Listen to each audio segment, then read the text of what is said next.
Je pense à ça par rapport au fait que je dis que les scènes apparaissent pas vraiment et qu'il y en a certains d'entre vous qui ont dit dans les films, notamment Shin Godzilla, on se concentre beaucoup plus sur les gens que sur Godzilla. Mais en réalité, dans les films Godzilla vraiment sérieux, pas les trucs destinés à faire bagarre, en réalité, dans les films Godzilla, Godzilla est plus ou moins secondaire. Il est le sujet, mais en réalité, il est secondaire parce que c'est surtout la réaction de l'homme face à ça qui fait les films en réalité. Donc au final, il reste conforme aux films japonais. Très conforme même. Franchement, le travail sonore sur le film est quand même impressionnant. Et franchement, jouer en performance capture un dinosaure au Godzilla, je rêverais de faire ça. Franchement, pour avoir fait le dinosaure quand j'étais petit, jusqu'à mine de rien un certain âge, 33 ans. Non, mais franchement, je le faisais encore à 12 ans, ouais. À tel point que des fois mes parents ils me disaient, sans déconner, arrête là, tu nous fais honte. Je rêverais de faire ça, ce serait ouf. Tout à fait. C'est un travail tout en profondeur. Il faut chercher au fond de soi-même le moyen d'échapper à la nature de l'homme qui transparaît à travers le paradigme synthétique. On a dit c'est compliqué, ok? Franchement, je me le remets parce que j'aime beaucoup ce passage. En plus, le texte qu'il a, il est chiadé. À travers le paradigme synthétique. On a dit c'est compliqué, ok? Fais-nous le dinosaure pour voir. Non. Igon Targaryen qui dit Max Burn a fait une vidéo idée reçue. Avengers Endgame est un des plus gros succès de tous les temps. Sur l'inflation des films récents et d'époque, et franchement, ça vaut le coup d'œil. Ouais, effectivement.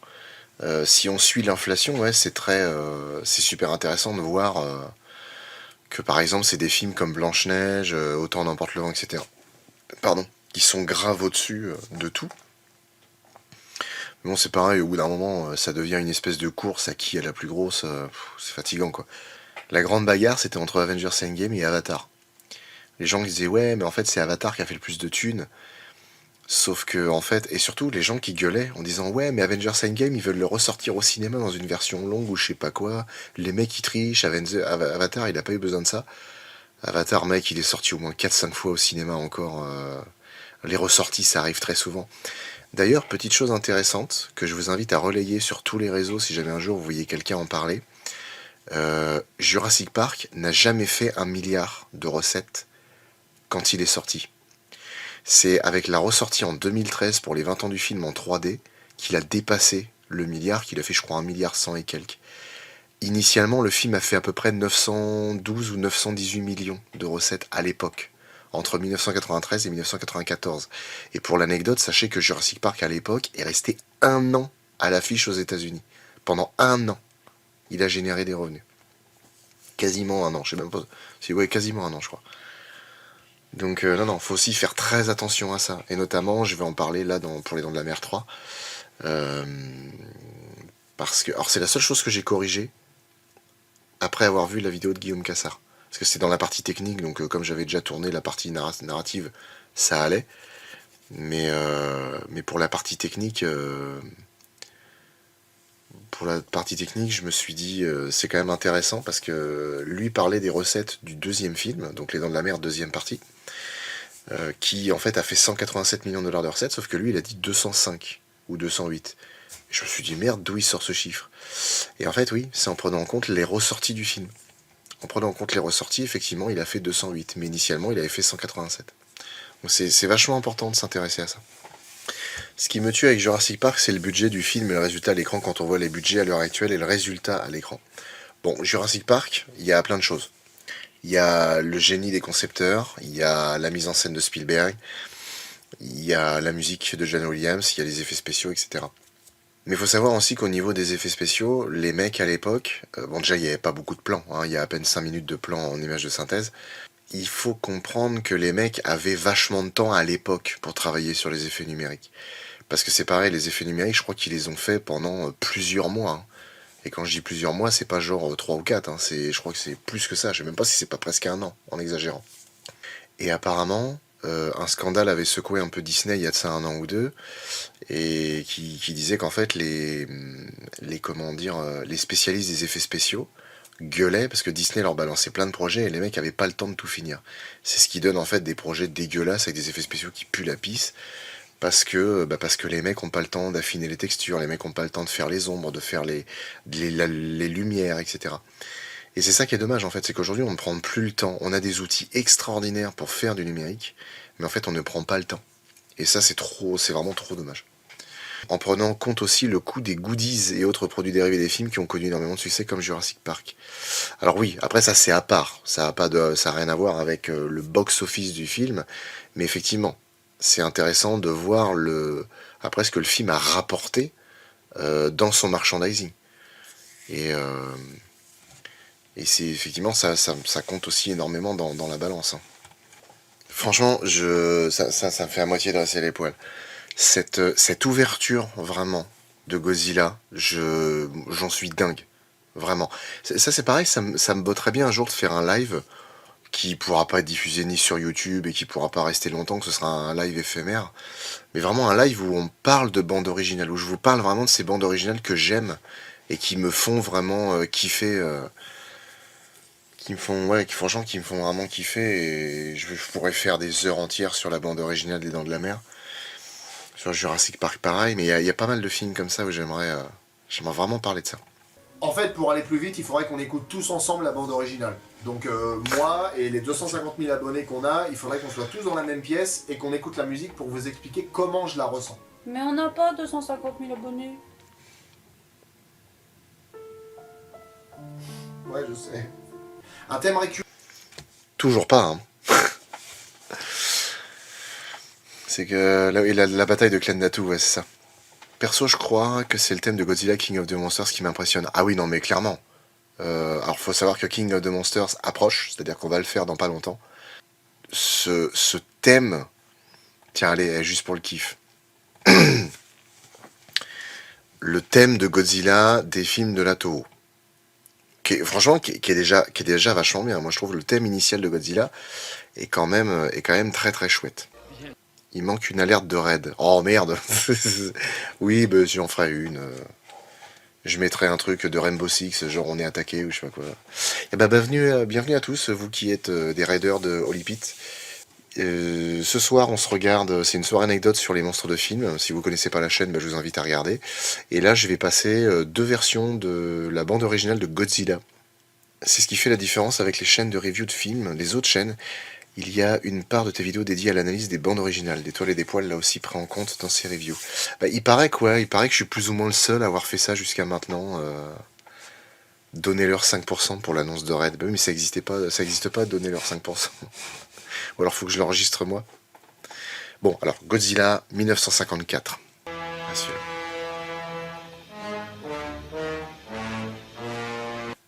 Voilà, donc ça c'est à l'époque, effectivement ça sonne vieux, mais ça fait vraiment menaçant, ça fait vraiment... on comprend à quoi on a affaire. Et ça déjà je trouve que c'est quand même vachement cool. Attention les oreilles.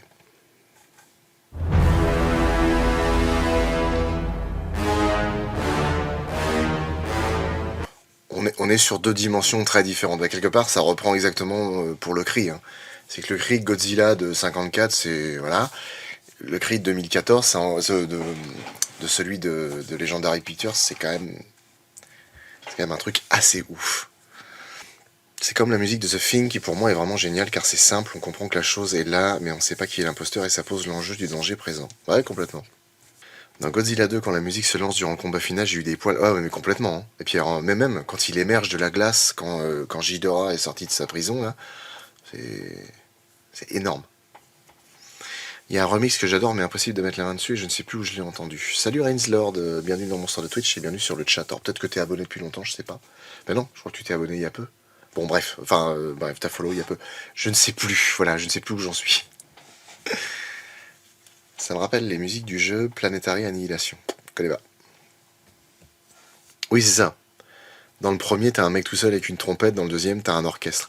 Après, les orchestres composaient déjà à l'époque, hein, ça date pas d'hier. Hein. Un orchestre oppressant et puissant. Ah non, mais complètement.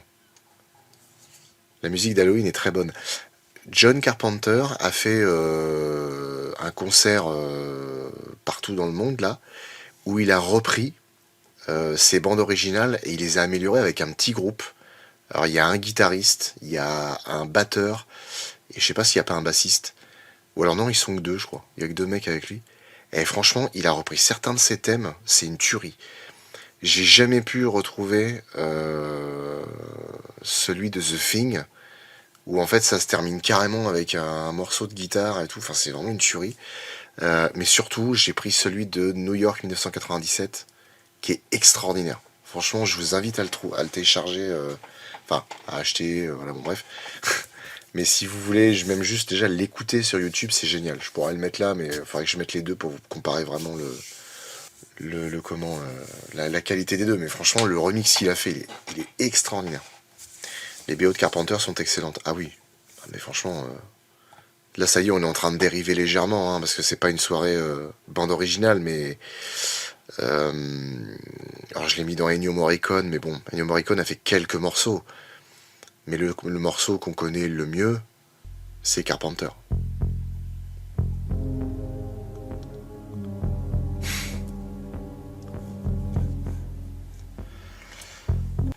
Alors là, il y a débat, parce que du coup, il y a Nuntoter qui dit non, Ennio Morricone a tout composé, il le raconte dans son livre Ma vie en musique. Mais le problème, c'est que moi, je veux bien Nuntoter, seulement tout le monde n'est pas d'accord là-dessus, y compris John Carpenter.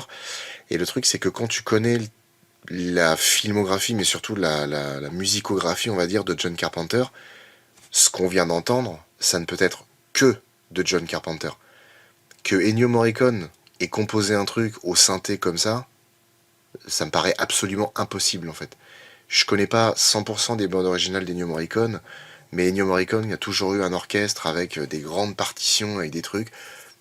Que Morricone ait composé ça au synthé, ça me paraît absolument impossible. Alors certes, là c'est une conviction de fan, alors que pourtant on me dit qu'apparemment dans son bouquin il le dit. Mais parce qu'il y a une histoire assez folle que j'ai lue une fois, sur la première fois que Ennio Morricone a présenté les musiques qu'il a composées pour Carpenter. Et en fait, apparemment Carpenter, alors je saurais plus redonner ça vraiment dans les détails, mais en fait apparemment ça a pas plu à Carpenter, qui s'est senti honteux et gêné, et apparemment il s'est levé, il est parti sans rien dire. Parce que il savait pas comment dire ça au maestro en fait. Et alors je sais pas si c'est une histoire vraie pour le coup. Il a fait deux versions du thème principal, un avec orchestre et l'autre avec des instruments électroniques. Ok. Écoute la bande originale de l'Humanoid en 79, Morricone a utilisé énormément de synthé dans ses BO, même dans Mission to Mars. Ok. D'accord. Bah tu vois, alors c'est intéressant du coup. Parce que moi très franchement ça me paraissait complètement... Qui a fait la musique de la BO c'est une chose, celui qui l'a composée en est une autre, donc va savoir qui a tort et qui a raison. C'est compliqué. Après, moi, ça m'étonnerait pas. Parce que ouais, j'ai toujours entendu ça. J'ai toujours entendu ça que effectivement, ouais, il y a. Parce qu'il y a des parties orchestrales, notamment quand ils vont dans le camp des Norvégiens. Là, on peut pas se tromper. Hein, t'entends du violon, t'entends des cuivres, etc. Là, que Morricone ait fait ça, ça m'étonne absolument pas. Mais vraiment, le côté. En fait, c'est ça le truc, c'est que le côté synthé qui se répète énormément, parce que Carpenter, j'aime bien ce qu'il fait, mais concrètement, ses musiques, je dirais que c'est pas des trucs entre guillemets à la John Williams qui varient énormément, qui mélangent plein de thèmes en même temps, etc. Je veux dire là, par exemple, sur The Thing, tout le long du truc, t'as tom tom tom tom tom, et puis même le ta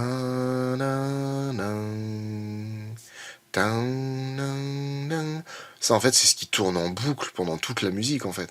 C'est pas non plus des trucs sans être critique et trop dur, mais je veux dire c'est pas non plus des trucs hyper recherchés quoi. C'est plus ou moins les mêmes boucles entre guillemets qui sont avec des tonalités différentes, des variables différentes. Au passage, je change complètement de sujet, mais n'hésitez pas à aller voir sur le bazar du grenier la vidéo que Fred a fait, enfin Fred, Seb, etc. qu'ils ont fait sur la musique dans les jeux vidéo. C'est super intéressant. Franchement, c'est génial. Morricone a composé l'hymne de la Coupe du Monde de football en 1978. Oui, sûrement. La BO de The Thing a été plagiée par Pino Donaggio dans un film récent. Ok.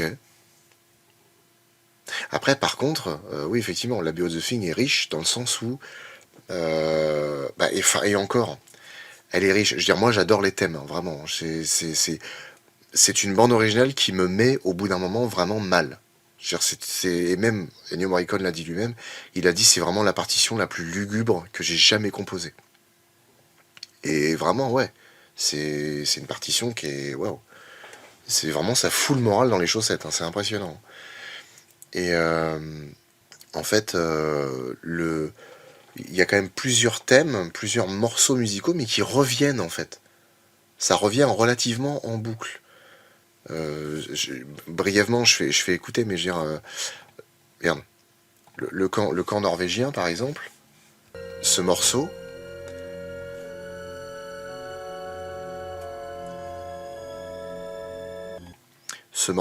on l'entend notamment à la fin. Mais on l'entend aussi quand Blair fait la simulation de l'infection de la chose avec l'ordinateur. Alors je pense que c'est intéressant parce que quelque part c'est là où commence la merde. En gros, c'est les dégâts de la chose, etc. Et qu'on le retrouve à la fin, c'est assez significatif en fait. Je pense que l'utilisation n'est pas anodine parce que au début il trouve le camp avec les restes de la chose et puis c'est un camp délabré et à la fin c'est un camp délabré. Il y a sûrement des restes de la chose et l'un des deux est encore une chose. Donc c'est quand même beaucoup réutilisé, mine de rien. Mais franchement, je trouve la bande originale extraordinaire. Carpenter n'a quasiment rien gardé de la BO de Morricone. Voilà. Il y a un délire comme ça, effectivement. Pour la BO de The Thing, le thème principal a bien été composé par Ennio Morricone, qui, je cite dans le livre Ennio Morricone, Ma vie, ma musique, sorti en 2016. C'était vraiment curieux. John Carpenter est venu à Rome pour montrer le film à l'hôtel où il logeait, mais une fois la projection terminée, il a pris la cassette et s'en est allé en me laissant seul dans la salle. Était-ce du respect, de la pudeur ou autre chose? Je suis donc rentré chez moi et grâce aux notes que j'avais prises, j'ai écrit plusieurs musiques en arborant tous les genres possibles, dissonants, consonants. J'ai fait 2 versions d'un morceau assez long, un en synthétiseur que j'ai présenté à Rome et l'autre instrumental que j'enregistrais avec l'orchestre à Los Angeles, en plus des autres morceaux. L'enregistrement s'était très bien passé. À tel point qu'à la fin de la session, on m'avait félicité avec enthousiasme. J'ai attendu la sortie du film, curieux d'apprécier le résultat, et là je me suis rendu compte avec stupeur de méfaits, aucune trace des enregistrements de Los Angeles. Pendant tout le film, Carpenter s'est servi de la version synthé que j'avais réalisée à Rome. D'accord. Eh ben merci notre auteur et autant pour moi, parce qu'effectivement, c'est... d'accord, donc c'est vraiment de Morricone du coup. Et ben en fait là ça me fout en l'air parce que je serais curieux d'entendre la version orchestrale de Morricone. À moins que je l'ai déjà entendu sans le savoir, mais j'aurais vraiment envie de savoir.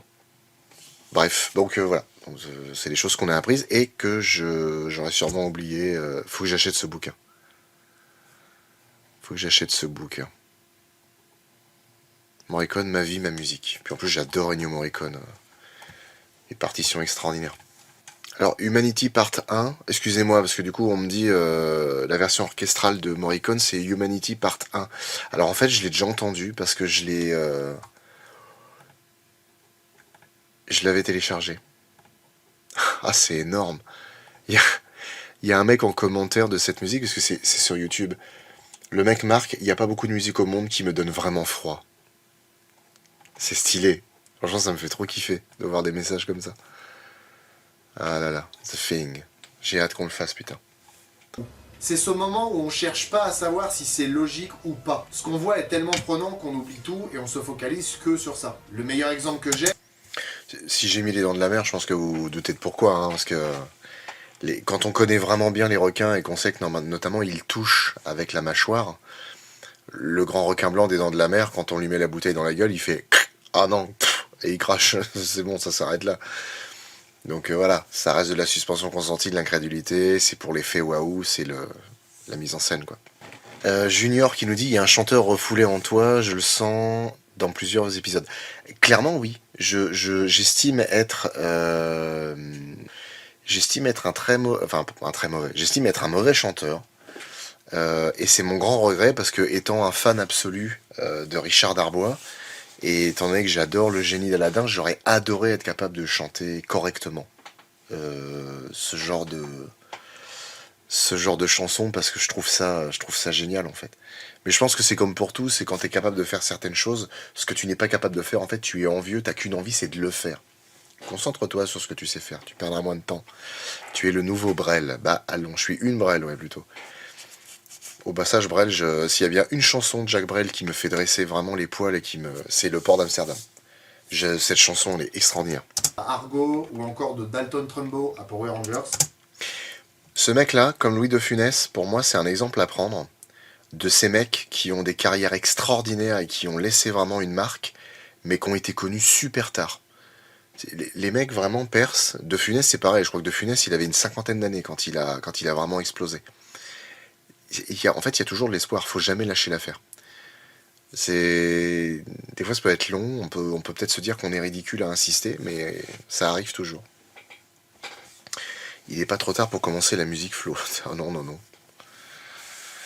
À quoi une musique composée par Flo dans un film de monstre ou un monstre film?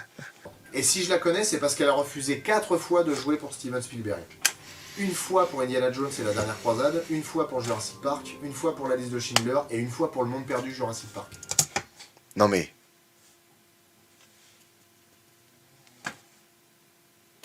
Et le pire c'est que pour Jurassic Park ou même pour le monde perdu, dans une interview, je sais plus, je crois que c'est sur Canal ou je sais pas, elle est super condescendante par rapport à ça. Genre, ouais, c'est bon, j'ai refusé Jurassic Park parce que genre, ouais, t'es poursuivi par un dinosaure, quoi. Mais va chier dans ta caisse, t'es sérieux ou quoi? Spielberg, merde. Ah, y a de ces gens qui m'énervent. Blague à part, pour le film Godzilla, de Tyler Johnson, là, et le mec, il a pris au niveau du galbe, c'est impressionnant. Franchement, quand on a vu le film à l'époque, je me rappelle, j'avais dit ça à Tétel quand on est sorti de la salle, j'ai dit putain, le bâtard, les épaules qu'il a. Ah, le mec, il a des épaulettes, il s'est transformé en avion.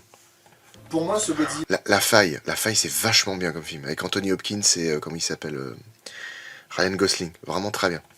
Bon, et ben c'était pas mal. Bon, Flo, il manque quelque chose là. Qu'est-ce qu'il y a? L'indice pour le prochain épisode, regarde. Ah ouais, merde. Ah si, je sais, je vais faire un truc. Si jamais ils reconnaissent le film, ils sont très forts.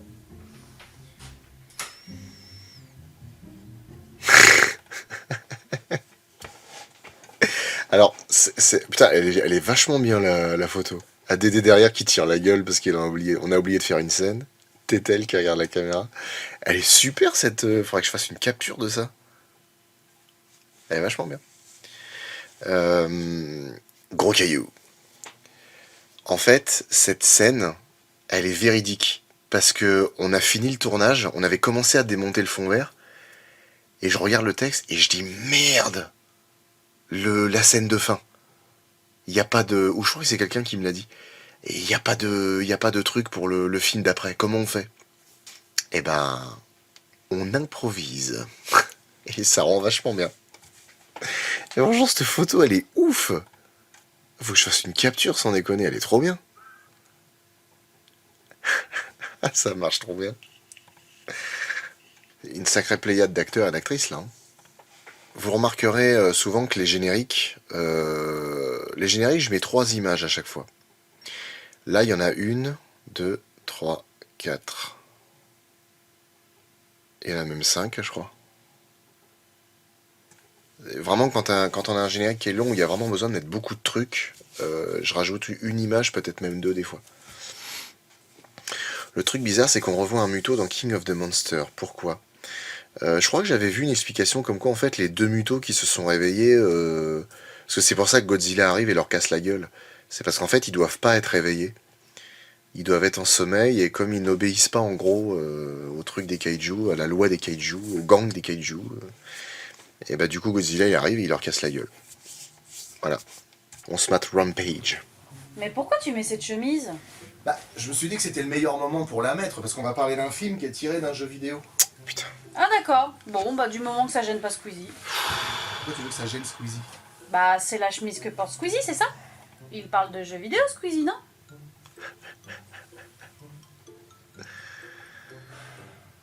Squeezie. Bah d'accord. J'aime Bon, beaucoup bah, ma du tête. moment que ça gêne pas Squeezie. Pourquoi tu veux que ça gêne Squeezie? Bah c'est la chemise que porte Squeezie, c'est ça? Il parle de jeux vidéo, Squeezie, non? Cette tête. Comédien. Squeezie dans un univers alternatif. C'est avec... Alors Vanello, c'est avec cette vidéo que tu as découvert la chaîne. Bah écoute. Je connaissais pas encore The Boys. J'ai jamais remarqué Oui, que j'en c'était... souvenais un peu. Mais comme un... J'ai jamais remarqué, c'était Shui. Jui, Shui, je sais plus comment ils disent.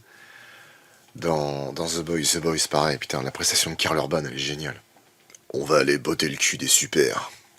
J'ai peur de comment va finir The Boys. Amazon Prime n'ont pas grand chose d'autre. Alors, ça, je t'avoue, j'ai du mal à comprendre les gens qui disent ça, en fait.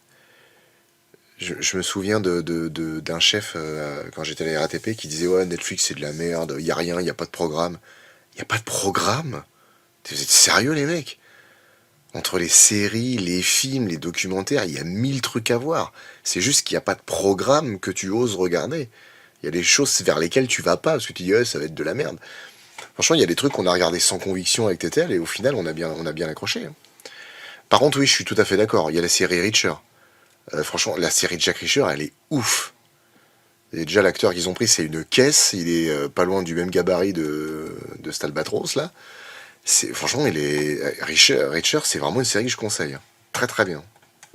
Putain, n'empêche, j'ai jamais fait gaffe, mais elle a des yeux bleus, mon pote. Ça me tue les gens qui ont des yeux bleus comme ça. C'est incroyable. Il y en a tellement peu, tu me diras, c'est ce qui fait que c'est génial, mais... Alors ça, par contre, c'est un truc typiquement américain. Oh, les dents blanches...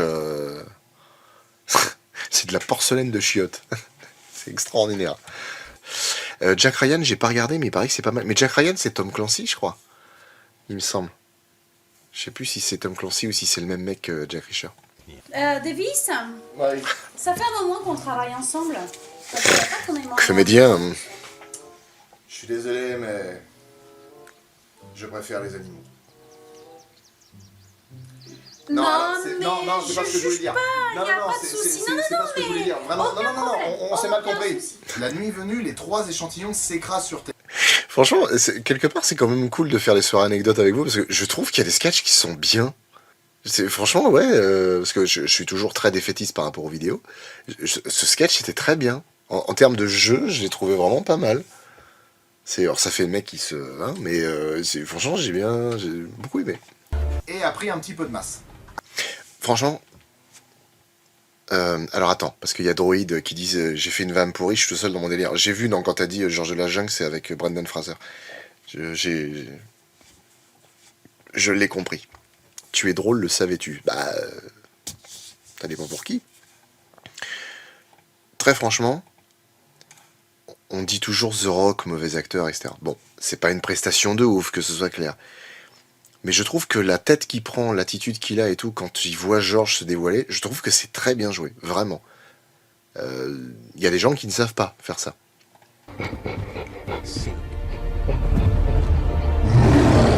George. Franchement, je trouve que c'est super bien joué. Ça, c'est le genre de jeu vraiment que j'aime beaucoup. C'est des scènes que j'adorerais jouer, ça, vraiment. Des trucs où t'es super surpris d'un truc qui est énorme. C'est un petit peu tendancieux, ce genre de discussion. En vrai, ce genre de scènes, je les trouve plus terribles dernièrement. C'est toujours la même chose. Les scènes d'attaque et tout, ouais. C'est quand même grâce au catch à la WWE que The Rock a été embauché dans le cinéma, sinon ça aurait été différent sans lui. Ah bah oui. Comme ma mère Gwendoline, elle a été bouffée par les loups, alors que mon père allait boire à la taverne de Duchenot. Il a crevé gelé dans un ruisseau à cause de son pied-beau. AQPLFBI, NLCIA, MQSLG. Et ça veut dire quoi? Ça veut dire agence gouvernementale qui n'est pas le FBI ni la CIA, mais qui sert le gouvernement. Ça a pas été simple, hein, ça. Hein. Ça, mais c'est vraiment des pièges de merde que je me fais, ça. Des putains de... vraiment des putains de lignes de texte à la con qui sont chiantes à retenir et dures à sortir. Et surtout des lignes de texte reloues, parce que tout est en plan séquence. Donc si tu te gourdes d'un bout de texte, eh ben, tout est mort. Ralph et l'alligator, qu'on voit pas depuis le début, alors que bon, concrètement, les bandes annonces et les affiches du film de l'époque l'ont largement montré, font route vers Chicago pendant que... Putain, mais ça aussi, c'est pareil. Oh là, les bandes annonces, c'est une catastrophe, putain. Alors par contre, j'ai plein de blagues sur le cancer. Alors c'est un mec qui sort de l'hôpital avec sa poche à pisse sous le bras. Quelle est la fin de cette blague? J'en sais rien du tout. C'est une connerie que j'ai sortie telle quelle, mais... Est déjà bien merdeuse, voilà que débarque Lizzie. Un alligator géant, blindé, avec une massue sur la queue. Waouh, la taille de l'engin. Je ferais bien une blague, mais je vais me retenir. Par contre, Lizzie est vachement balèze. Hein. Là, je crois qu'on peut dire qu'on est dans le gabarit kaiju. C'est alors que l'armée a une idée, vu que la Maxi... Mais au final, pas tellement. Pas tellement, parce que dans le film, elle paraît gigantesque. Et en fait, je sais plus, sur les données de production, je sais plus, elle fait 75 ou 80 mètres, un truc dans le genre. Et elle paraît faire 200 mètres.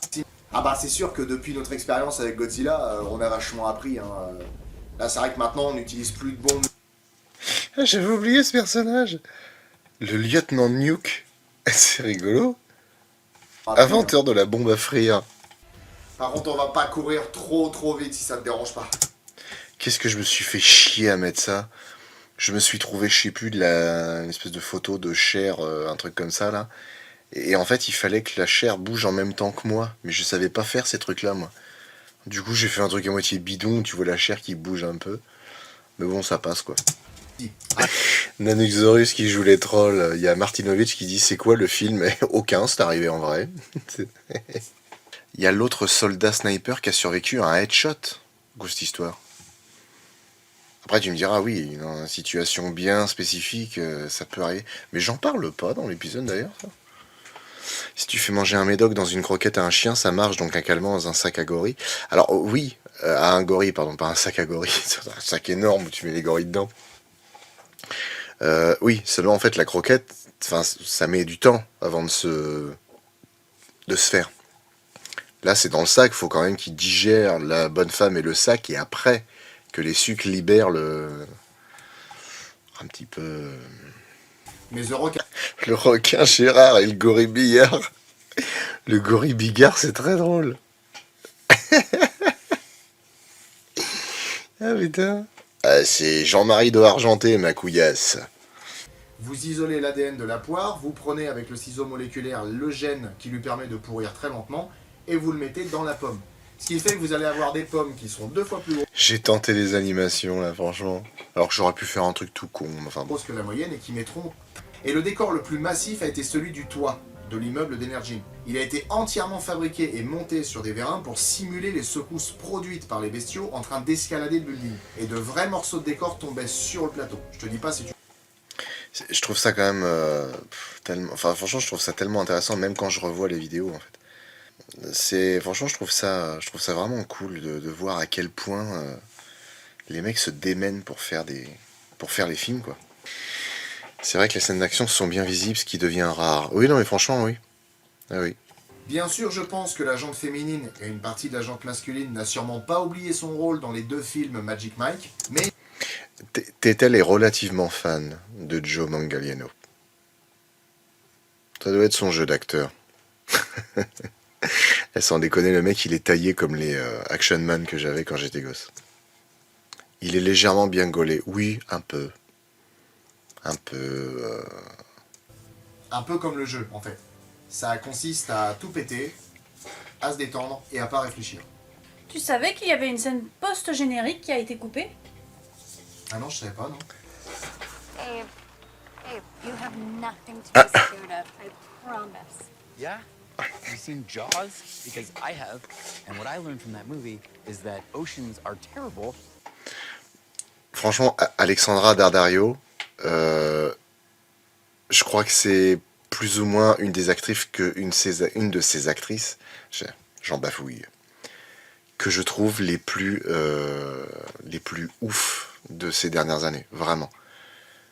Alors évidemment, il y a le plan que je viens de montrer, mais même sans ça, elle a un visage angélique, elle a des yeux extraordinaires, elle est magnifique cette gonzesse. Et elle est bonne actrice. L'incrustation, elle pique. Oui, mais ça c'est normal, parce que c'est une version d'essai. Enfin, c'est pas une version d'essai, mais c'est comment dire... c'est pas une scène complète, quoi, bref. Ce regard... Oui, non, mais c'est vrai, hein, elle a des... Franchement, c'est vrai, mis à part la vanne, forcément, sur les nichons... Par contre, ce que je trouve cool, c'est qu'il parle des dents de la mer. Le mec, il fait exprès de rester là. Il parle des dents de la mer. Ça me fait toujours un effet quand on parle des films que je kiffe. And what I learned from that movie is that oceans are terrible and that sharks eat people whole. Ouais, franchement, elle a des yeux... Putain, elle a des yeux ouf. C'est pas bleu, c'est un peu bleu-gris, en fait. C'est bleu glacial. C'est impressionnant. Ah, il y a une scène post-générique, là. Ah, mais oui!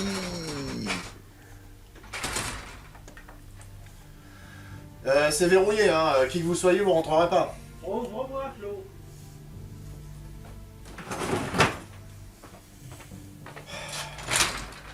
Ça va? Papa, qu'est-ce que tu fous là? Je suis venu, j'ai d'autres choses à te dire.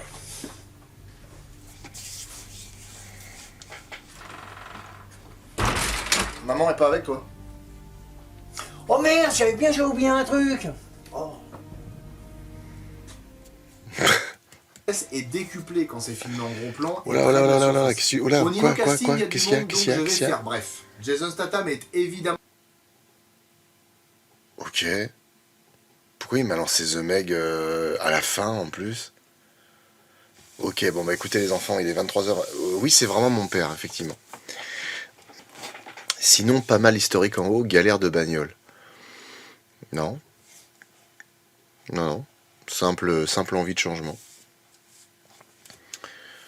Le pro des regards. En vrai, ce serait rigolo si certains des Big Five sortaient de cassettes pour sortir de leur film. J'arrive quasiment à la fin.